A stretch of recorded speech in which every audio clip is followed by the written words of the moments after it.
So I got these 3 vases at Goodwill, this larger one for $5 and these 2 smaller ones for $2 each. I decided to give them a little bit of a paint job with white and black paint with a little bit of baking soda in it. This will give it a really cool clay look and texture.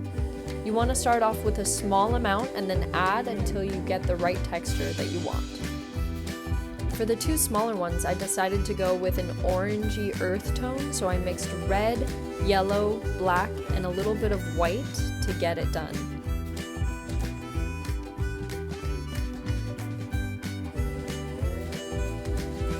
And here's the final product. Pretty cool, right?